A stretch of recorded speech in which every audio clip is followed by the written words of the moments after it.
இந்த உலகத்துக்கு வந்ததுல இருந்து நான் பாக்குறேன், மனுஷனா கட்டின கோயில், அதுல மனுஷனா செஞ்சு வச்ச சிலை, மனுஷன் கண்டுபிடிச்ச கற்பூரம், அதோட மனுஷனே செஞ்ச மணி, அதை எடுத்து ஆட்டிட்டு மனுஷனே உருவாக்குற மந்திரத்தை சொல்லி கடவுளே இதை தீர்த்து வைக்க சொன்னா எப்படிப்பா தீர்த்து வைக்க முடியும்? இந்த உலகத்துல மனுஷனுக்கு என்னையா கொடுக்கல?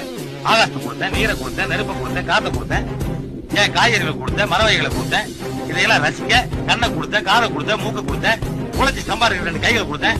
இதையெல்லாம் பயன்படுத்துறதுக்கும் இதனால ஏதாவது பிரச்சனை வந்தா தீர்க்கிறதுனா மூளையவே கொடுத்தேன். அந்த மூளையை உபயோகப்படுத்துறதே கிடையாது. கடவுளே பிரச்சனை தீர்த்து வைத்து நான் எப்படி தீர்க்க முடியும்?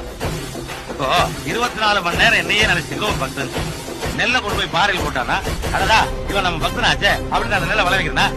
உன்ன மாதிரி கடவுள் இல்ல இல்ல சொல்லிட்டு ஒரு நாத்திகன் நெல்லை கொண்டு போய் வயல்ல போட்டானா, இவன் எப்ப பார்த்தாலும் நம்மளை திட்டு இருக்கானே அப்படின்னு அந்த நெல்லை விளைவிக்காம தடுக்கிறா இல்லையே. அங்க விளைவிக்கிறதும் இல்ல, இங்க தடுக்கிறதும் இல்ல. கடவுள் மனுஷனுக்கு பிரச்சனை உண்டாக்குறதும் இல்ல, மனுஷனால் உண்டான பிரச்சனையை கடவுள் வந்து